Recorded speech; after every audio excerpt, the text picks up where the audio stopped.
और अब खबर चुनाव से जुड़ी हुई। यूपी चुनाव के लिए सभी पार्टियों ने अपनी कमर कस ली है। उम्मीदवारों की लिस्ट जारी होने के साथ साथ नामांकन का दौर भी जोर शोर से चल रहा है और इसी पूरी प्रक्रिया में एक बार फिर प्रदेश के बाहुबली नेता सुर्खियों में है।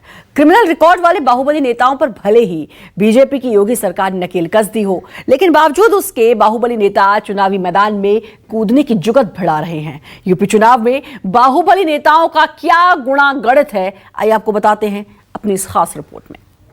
हम आपको भरोसा दिला के जा रहे हैं। आप सबको मेरे ससुराल में बहुत बहुत स्वागत। प्रदेश में कोई दंगा नहीं, क्योंकि दंगाइयों को मालूम है दंगा करेंगे तो 7 पीढ़ियां भरते भरते थक जाएंगी, लेकिन भरपाई नहीं होगी। यूपी में चढ़ा चुनावी पारा। हमने कहा था अयोध्या में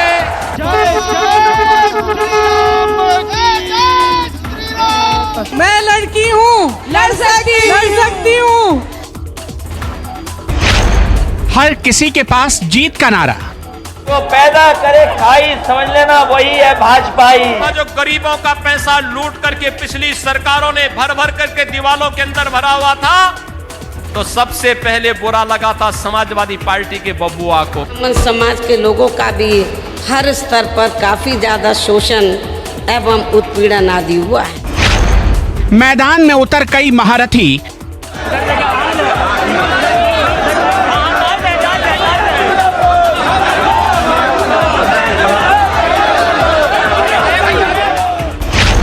बाहुबलियों पर भी नजर टिकी।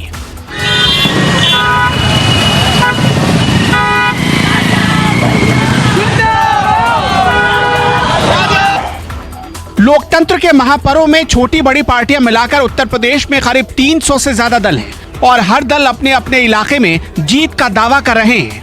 लेकिन प्रदेश में सीधा और तीखा मुकाबला इन्हीं 4 दिग्गजों के बीच है और हर पार्टी अपने अपने हिसाब से जनता का मूड भांपने और वोट अपने पाले करने की जुगत में जुट गई है। हर बार की तरह इस बार भी विधानसभा चुनाव में बाहुबली उम्मीदवारों पर सबकी नजर लगी हुई है।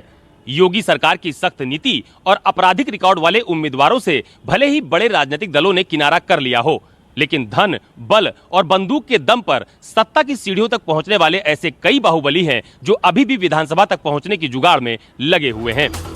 पिछले विधानसभा चुनाव तक उत्तर प्रदेश की राजनीति में बाहुबलियों का बोलबाला था, लेकिन योगी सरकार ने बाहुबलियों पर नकेल कसी और उनकी गैर कानूनी संपत्तियों पर बुलडोजर चलाया और हिस्ट्री शीटर्स पर नकेल कसने की कार्रवाई की। इतना ही नहीं, बीजेपी की तरफ से बाहुबलियों को टिकट नहीं देने के फैसले ने भी प्रदेश की सियासत में बड़ा बदलाव किया।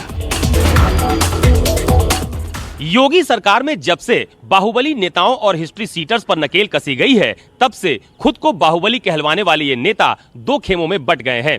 एक खेमा बीजेपी विरोधी है तो दूसरा उसका समर्थक। अब जब चुनाव सामने है तो समर्थक और विरोधी दोनों ही नए ठिकानों की तलाश में हैं और इसमें अहम रोल अदा कर रहे हैं यूपी के छोटे राजनीतिक दल। लेकिन सियासत के शतरंज में हर नियम की कार्ड तैयार कर ही ली जाती है और सियासी दल इन चालों को बखूबी जानते हैं और अब चुनावी मौसम में इन चालों से अपने मोहरों को फिट करने के लिए बाहुबलियों ने भी तैयारी शुरू कर दी है। बाहुबली बैकडोर से टिकट लेकर अपने पसंदीदा दलों से चिपके रहने की कोशिश में है, यानी बीजेपी और दूसरी बड़ी पार्टियां अपनी छोटी सहयोगी पार्टियों के रास्ते बाहुबलियों को चुनावी अखाड़े में उतारने की तैयारी में है। बीएसपी के पूर्व सांसद और बाहुबली नेता धनंजय सिंह, क्रिमिनल केस में आरोपी धनंजय सिंह 2 बार एमएलए रहे। 2009 में सांसद बने और 2011 में बीएसपी से निकाले गए। अब बाहुबली धनंजय सिंह का झुकाव बीजेपी की तरफ है। धनंजय सिंह अब अपना दल एस से चुनाव लड़ सकते हैं। मल्हान सीट पर उन्हें निषाद पार्टी भी चुनाव लड़ा सकती है। साफ है, बीजेपी से धनंजय सिंह को टिकट मिलने का कोई चांस नहीं, इसलिए वो अपना दल एस और निषाद जैसी छोटी पार्टियों के संपर्क में है। इतना ही नहीं, धनंजय सिंह के करीबी अजय सिंह सिपाही और अतरौलिया से अखंड सिंह भी निषाद पार्टी के ही संपर्क में बताए जा रहे हैं। बीकापुर से बीएसपी के पूर्व विधायक जितेंद्र सिंह बबलू हैं। बाहुबली जितेंद्र सिंह बबलू पर कई क्रिमिनल केस दर्ज है।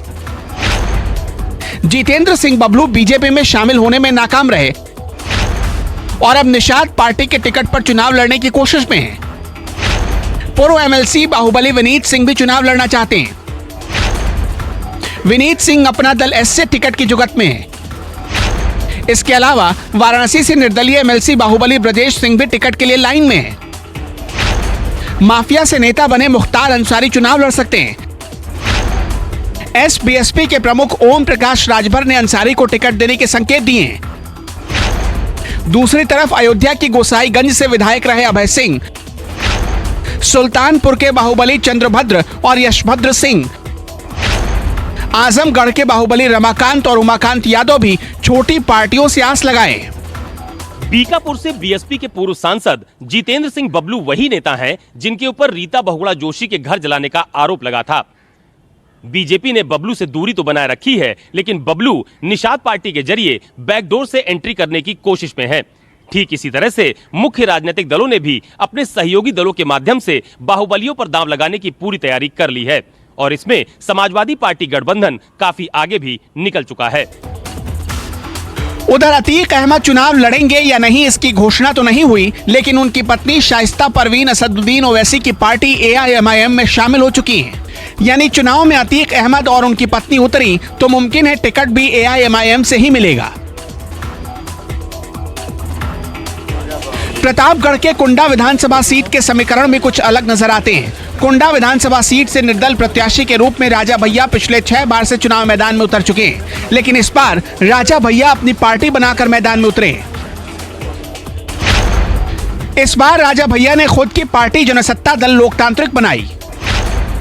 रघुराज प्रताप सिंह उर्फ राजा भैया के लिए उनके दोनों बेटे भी चुनावी माहौल तैयार करने में जुटे हैं। कुंडा विधानसभा सीट से राजा भैया लगातार 6 बार 50,000 से अधिक वोटों से जीत का परचम लहराने में कामयाब रहे। 2017 के विधानसभा चुनाव में राजा भैया ने अपने सभी रिकॉर्ड को खुद तोड़ते हुए 1,03,000 के बंपर वोटों से जीत दर्ज की थी। वहीं राजा भैया को सबसे कम मतों से जीत 2007 के विधानसभा चुनाव में मिली थी। तब राजा भैया सिर्फ 53,000 वोटों से जीतने में कामयाब रहे। आज तक उनकी जीत का ग्राफ कभी भी 53,000 वोटों के नीचे नहीं खिसका और यही वजह है कि जीत की गारंटी माने जाने वाले राजा भैया पर सभी पार्टियों की नजर है। इन सबके अलावा करीब 2 दर्जन और ऐसे बाहुबली नेता हैं जो किसी न किसी पार्टी के बैनर तले 2022 के चुनावी समर में कूदने के लिए बेताब है। मुख्य दलों ने क्रिमिनल रिकॉर्डधारियों से पीछा छुड़ाने की तैयारी की, लेकिन सहयोगी छोटे दल बड़ी भूमिका निभाकर बाहुबली नेताओं को एंट्री दिलाने की तैयारी में है और इसके पीछे की बड़ी वजह है कि दल जीत की गारंटी वाले प्रत्याशी तलाशते हैं। बाहुबली अपने दम पर जीत हासिल कर लेते हैं।